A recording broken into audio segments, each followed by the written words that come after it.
Le Saint-Esprit n'est pas seulement un consolateur, il est aussi celui qui nous équipe.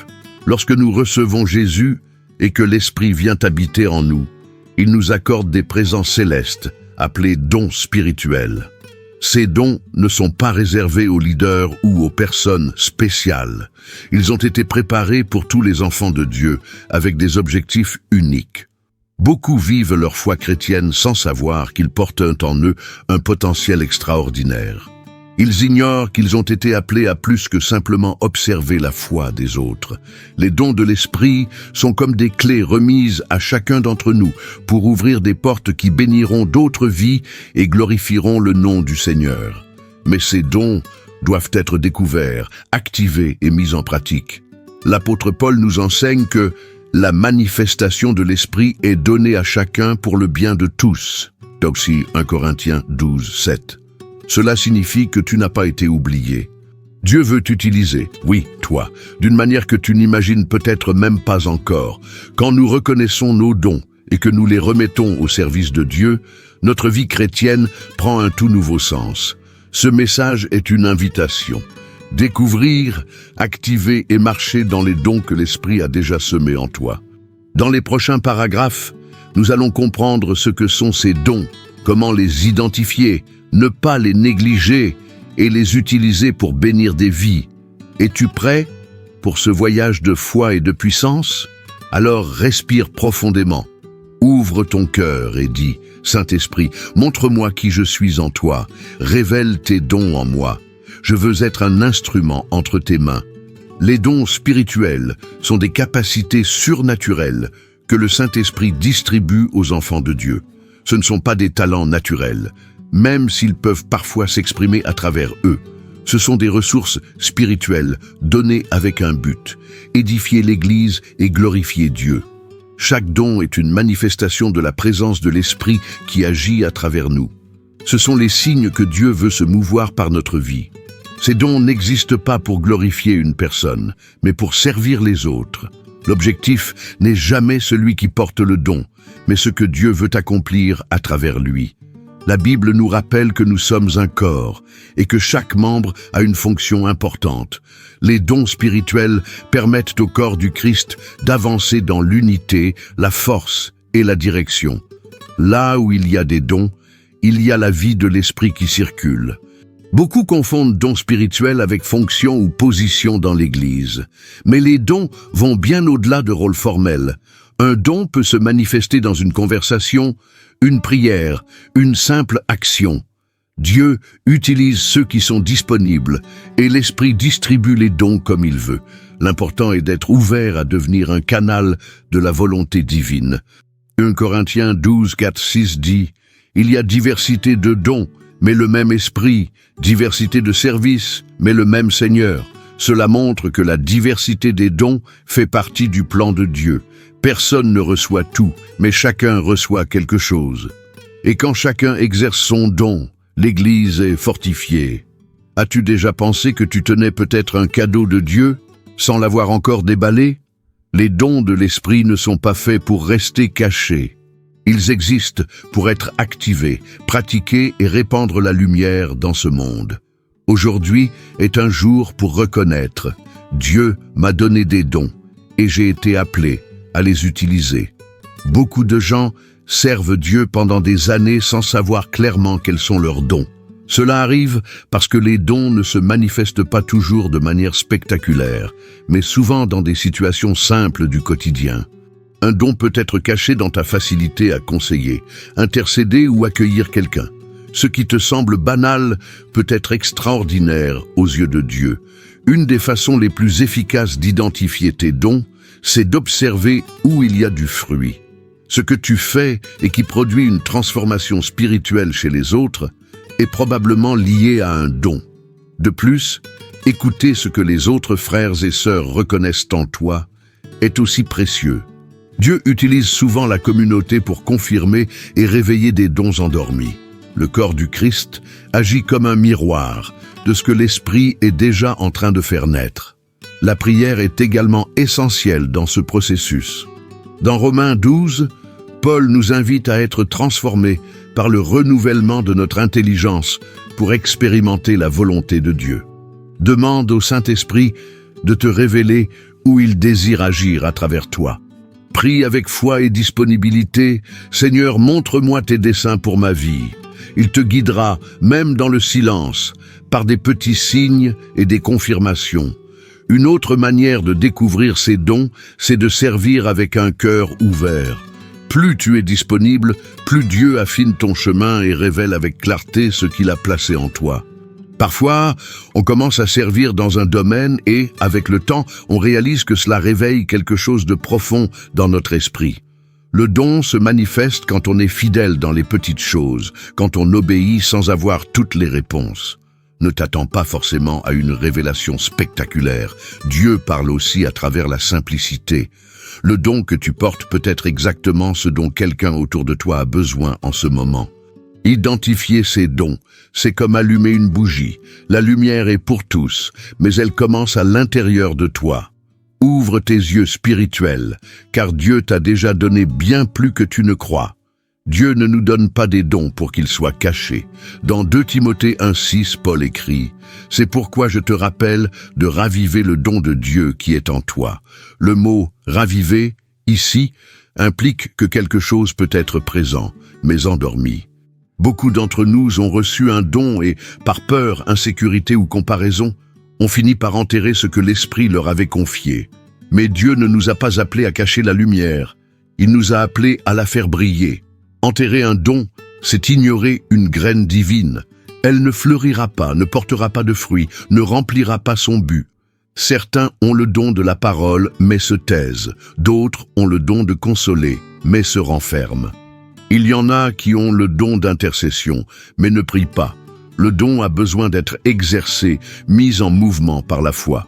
Quand tu avances dans l'obéissance, Dieu agit avec toi. Il est important de se rappeler que les dons ne mûrissent pas dans la stagnation. Plus tu les mets en pratique, plus ils se développent. Même si tu as peur au début, continue. Dieu ne cherche pas la perfection, mais des cœurs disponibles. C'est le Saint-Esprit qui rend capable. Ton rôle, c'est simplement d'obéir. Et plus tu utilises ton don, plus il grandit. Raviver le don, c'est aussi refuser la comparaison. Ne regarde pas le don de l'autre comme si le tien n'était moindre. Chaque don a sa place dans le royaume, et aucun n'est insignifiant. Ce que le monde juge petit, Dieu l'appelle essentiel. Le corps de Christ a besoin de ta part, de ton engagement, de ton courage, pour ne pas laisser mourir ce que le ciel t'a confié. Aujourd'hui, l'Esprit te rappelle, ne cache pas ce que j'ai déposé en toi. Si tu n'utilises pas encore ton don, commence. Si tu as déjà commencé, va plus loin. Le temps, c'est maintenant. Dieu veut activer en toi une onction qui bénira des générations. Réveille ton don. Il y a des vies qui attendent ce que tu portes. L'un des mensonges les plus courants que l'ennemi sème est « ton don est trop petit ». Cette comparaison silencieuse paralyse de nombreux chrétiens. On croit à tort que seuls ceux qui prophétisent à haute voix ou prêchent devant des foules sont vraiment utilisés par Dieu. Mais la vérité, c'est que chaque don, même s'il semble discret, a une valeur éternelle. Le Saint-Esprit ne gaspille rien de ce qu'il a lui-même choisi de répandre. 1 Corinthiens 12 nous rappelle que le corps de Christ est composé de nombreux membres et qu'aucun n'est inutile. L'œil a besoin de la main et l'oreille a besoin du pied. Ainsi en est-il des dons, ce qui semble moins visible peut être le plus essentiel. L'intercession silencieuse de quelqu'un peut soutenir tout un ministère. Une étreinte pleine d'accueil peut guérir plus que 1000 paroles. L'Esprit agit même dans les moindres détails. Mépriser son propre don, c'est comme refuser de participer à la mission de Dieu. Quand tu minimises ce que l'Esprit t'a donné, tu dis en quelque sorte que le plan de Dieu n'est pas suffisant.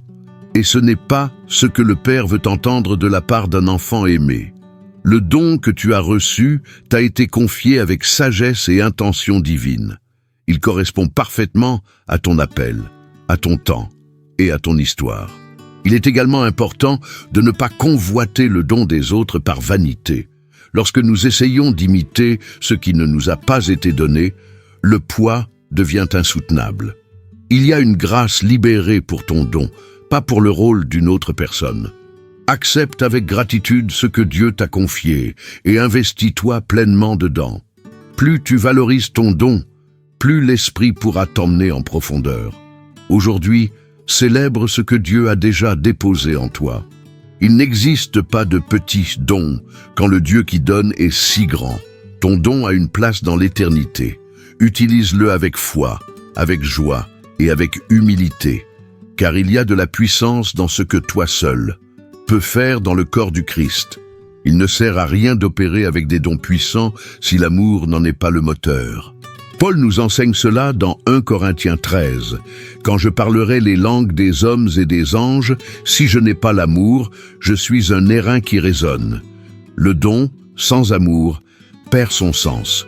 Il peut impressionner un moment, mais il ne transforme pas. L'amour est ce qui donne un véritable poids spirituel à chaque don. Utiliser ses dons avec amour, c'est servir sans chercher les applaudissements. C'est se réjouir de la croissance de l'autre. C'est exercer la guérison, la parole, la sagesse ou l'aide avec un cœur prêt à se donner. Quand l'amour est au centre, l'esprit agit librement. Mais là où il y a de l'ego, de la comparaison ou de la froideur, les dons deviennent du bruit et non une bénédiction. L'amour nous garde humbles. Il nous rappelle que le don ne nous appartient pas. Il vient d'en haut. Quand nous en sommes conscients, nous traitons les autres avec compassion et grâce. Celui qui sert avec amour sert avec douceur. Aucun don ne justifie l'arrogance ou l'autoritarisme. Le véritable mouvement de Dieu se manifeste dans la simplicité et le soin. L'amour nous donne aussi du discernement.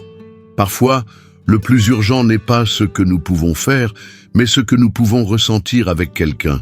Avoir des dons spirituels ne fait pas de nous des super-héros de la foi. Cela fait de nous des serviteurs sensibles à l'esprit et aux douleurs des autres. L'amour est le thermomètre de l'usage juste des dons. Sans lui, tout devient mécanique, sans onction. Aujourd'hui, demande « Seigneur, apprends-moi à utiliser mes dons avec amour.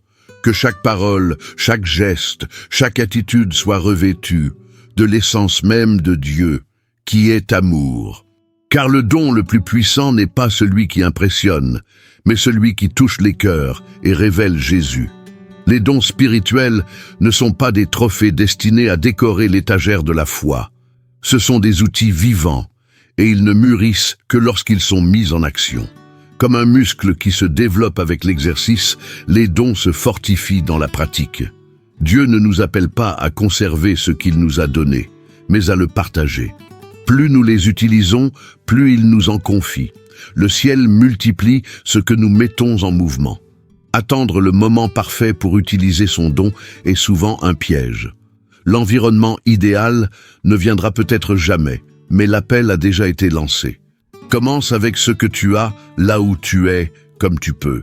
Dieu perfectionne sur le chemin. La pratique révèle des facettes du don que tu n'aurais jamais vues en restant immobile. C'est dans l'exercice constant que le don gagne en profondeur. Souviens-toi que l'erreur fait partie de l'apprentissage. Ne te décourage pas si les choses ne se passent pas comme prévu. L'Esprit est en train de t'enseigner, de te façonner, de te guider. Il se réjouit plus de ta disponibilité que d'une performance parfaite. La fidélité à recommencer est aussi un signe de maturité spirituelle. La grâce recouvre le chemin de ceux qui apprennent à servir. Mettre son don en pratique ouvre aussi des portes pour servir davantage de personnes. À mesure que tu te positionnes, Dieu te connecte à des besoins précis. Il fait en sorte que le bon don rencontre la bonne situation. Ne sous-estime jamais l'impact d'une parole, d'une prière, d'un geste simple. Celui qui se meut dans l'esprit transforme des atmosphères avec de petites attitudes. Aujourd'hui, pose-toi cette question. Est-ce que j'utilise mon don ou l'ai-je laissé de côté? Le Saint-Esprit est prêt à te guider dans de nouveaux pas. Le don qui n'est pas utilisé s'endort, mais celui qui est pratiqué fleurit et porte du fruit pour la gloire de Dieu. Est-il possible d'avoir des dons spirituels tout en ne portant aucun fruit? Oui. Et c'est justement là que réside le danger. Les dons sont des manifestations de la puissance de Dieu, tandis que les fruits révèlent le caractère du Christ en nous. Le don peut impressionner, mais le fruit édifie. Dieu se réjouit quand les deux avancent ensemble. Puissance et maturité, manifestation et transformation. Galates 5, 22, 23. Énumère les fruits de l'esprit: amour, joie, paix, patience, bonté, bienveillance, fidélité, douceur et maîtrise de soi. Ces fruits sont les signes visibles que nous sommes façonnés à l'image de Jésus. Et lorsque les dons opèrent sur ce fondement, l'impact est complet. Le don atteint, le fruit soutient. Le don élève, le fruit reste. Avoir des dons sans fruits peut conduire à l'orgueil, à un usage imprudent, voire à des scandales. C'est pourquoi Dieu n'est pas pressé de nous mettre en lumière. Il désire d'abord que nous soyons enracinés en lui. Le fruit prépare le terrain pour que le don soit efficace. Tandis que nous aspirons au don, nous devons prier tout autant: Seigneur, forme en moi ton caractère. Le don est une expression du ciel sur nous. Le fruit est la réponse de notre cœur à l'esprit. L'un ne remplace pas l'autre, ils se complètent. Lorsqu'une personne a des dons, mais manifeste aussi l'amour, la patience et l'humilité, il devient impossible de ne pas reconnaître la présence de Dieu. Cet équilibre est la marque des vrais serviteurs. Aujourd'hui, aligne ton cœur de Saint-Esprit, que mes dons soient exercés avec intégrité et que mes fruits reflètent ton cœur. Car plus important que de faire de grandes choses pour Dieu, c'est d'être quelqu'un transformé par lui. Et c'est cela qui touche véritablement le monde. Certains pensent que les dons spirituels appartiennent au passé, réservés au temps biblique. Mais la parole est claire, Jésus-Christ est le même hier, aujourd'hui et pour l'éternité. Hébreux 13, 8. Le Saint-Esprit est toujours actif. Il agit, appelle et équipe. Les dons n'ont pas cessé. Ce qui a souvent cessé, c'est notre foi à les activer. Dieu veut encore guérir, libérer, enseigner et consoler, et il veut le faire à travers toi. Le même esprit qui agissait en Paul, Pierre et Étienne habite en nous aujourd'hui. Il n'a pas changé. Ce qu'il a fait autrefois, il continue de le faire maintenant. Nous ne sommes pas de simples spectateurs de l'histoire de la foi, mais des participants vivants à ce que Dieu veut accomplir dans cette génération. Ta vie fait partie de ce plan. Le monde a besoin de chrétiens remplis de l'esprit, prêts à marcher avec autorité et amour. Le réveil commence lorsque le peuple de Dieu décide de se lever dans la foi. Quand nous acceptons d'être des vases entre les mains de l'esprit, le surnaturel devient naturel. Peu importe ton âge, ton origine ou ton passé, Dieu t'a choisi pour manifester quelque chose du ciel ici sur terre. Et les dons font partie de cette mission. Tu n'as pas été oublié. Tu as été oint. Peut-être attends-tu un signe très clair. Mais Dieu t'a déjà donné le plus grand, la présence de son esprit en toi. Cela suffit pour commencer. L'urgence n'est pas pour demain. Elle est pour maintenant. Le royaume de Dieu n'attend pas. Il appelle, il envoie, il oint. Et l'Esprit te dit, tu as été appelé pour ce temps, alors crois et réponds, me voici, Seigneur, utilise-moi. Les dons sont pour aujourd'hui. Le mouvement est pour maintenant. Et le monde est prêt à voir, à travers toi, la gloire du Père se manifester avec puissance et amour. Tu n'as pas été sauvé pour rester spectateur, triste. Tu as été sauvé pour servir, pour impacter, pour porter activement la présence de Dieu dans le monde. Les dons du Saint-Esprit ne sont pas des symboles de statut, ce sont des invitations au service. Et la bonne nouvelle est la suivante. Tu as des dons. Ils sont déjà là, en toi. Il suffit de demander au Saint-Esprit de les révéler, de te former et de t'envoyer. Ne te compare pas, ne doute pas, ne cache pas ce que le ciel t'a confié. Chaque don, qu'il soit visible ou discret, porte une mission divine. L'Église a besoin de toi. Le royaume a besoin de ton engagement. Dieu est en train de t'éveiller à un temps d'activation spirituelle comme jamais auparavant. Le réveil commence quand quelqu'un décide d'obéir.